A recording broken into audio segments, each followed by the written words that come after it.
Hey guys, just want to talk about our setup at the plate a little bit and kind of the process of how our swing should go through, and then we'll talk a little bit about how to adjust your timing based on the pitcher and what you're seeing that day in that game. So first things first, if you see here on the plate, I like to line the front foot up with that corner in the middle here, all right, where the end of my bat is at. So whatever distance you feel comfortable off the plate is most important. But I want that front foot kind of in line with this corner here where my bat is at. And then we're going to be nice, feet about a little bit further than shoulder width apart. All right, nice and relaxed. So we're going to do this. All right, nice and easy stance. Okay, so when the pitcher starts to go through his delivery, the first thing we need to do is go backwards.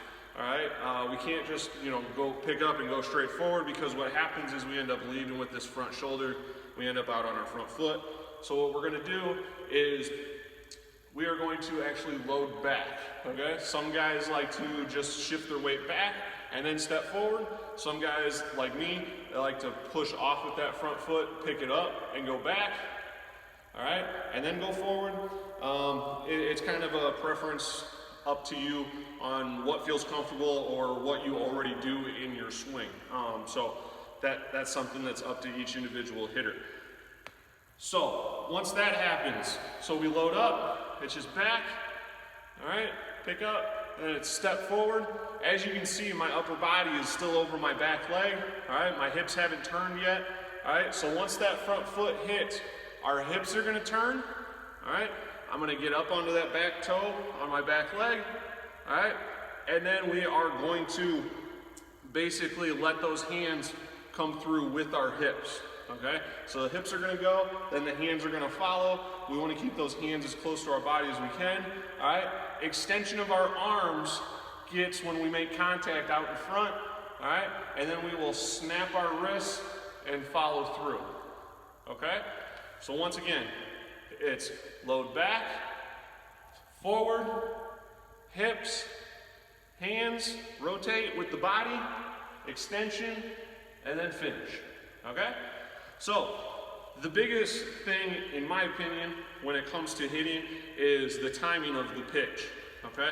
So, talking about timing of the pitch, we are talking when do we start our swing, or when do we start our load backwards.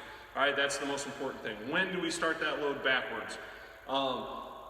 For the best, in my opinion, the best time to start that is when the pitcher's hands come apart. Okay, so when a pitcher's standing there, all right, and he's going through his delivery, he gets here and his hands come apart. All right, so his glove and the ball separate. That's when we're going to start our slow load backwards. It's not a fast load, it's a slow load. All right. So just a slight load back when his hands come apart, all right? Now, if you have a guy who's throwing a little bit faster, the ball's gonna get there sooner. It's not about swinging faster or swinging harder. It's all about getting our swing started sooner so that we're ready to hit the ball when it gets there, all right? So, same instance.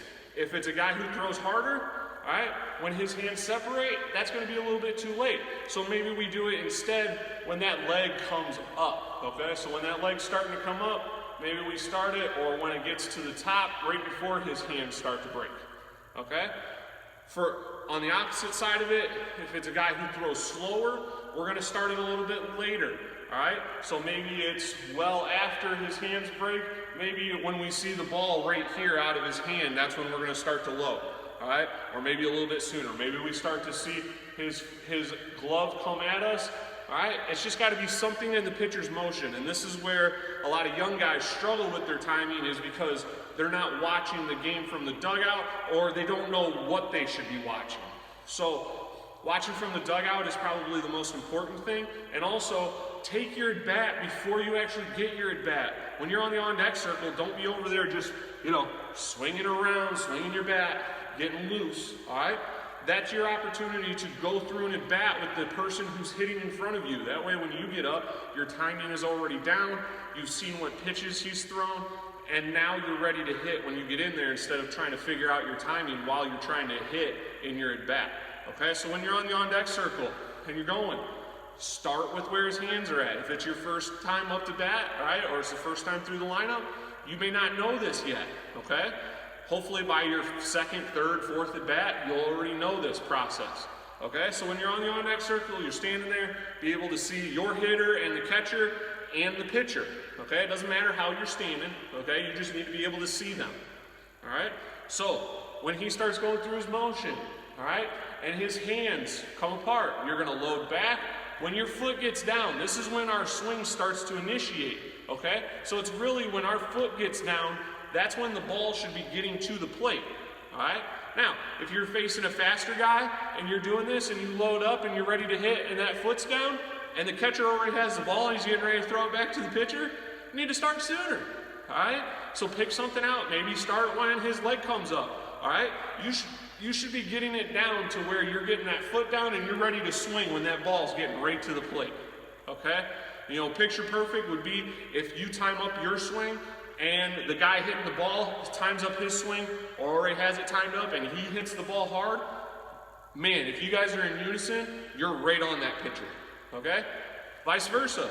If you have a slower guy, all right, and you break when, or you load when his hands come apart, all right, and you get to here, and that ball still hasn't either left his hand or isn't on its way to the plate yet, or hasn't even got close to the plate yet, then you need to load later, okay? So maybe when his arm gets up here, all right, and find that, okay? It's a little bit of a game, but that's why we have the on-deck circle. That's why we can pay attention in the dugout, not be goofing around in the dugout, all right? It's homework time. It's time, that's where you study for the test, all right? Your at-bat is the test, on-deck circle, and the dugout, that's your study time, all right? So putting it all together, all right, is one, our sequence of hitting, all right, and then using the on-deck circle in the dugout, and really every at-bat of one of your teammates is a study session, all right? You're basically getting a cheat sheet to the test, so take advantage of it and watch that, all right? And I guarantee you it'll help you be a little bit more successful, all right? Thanks for watching.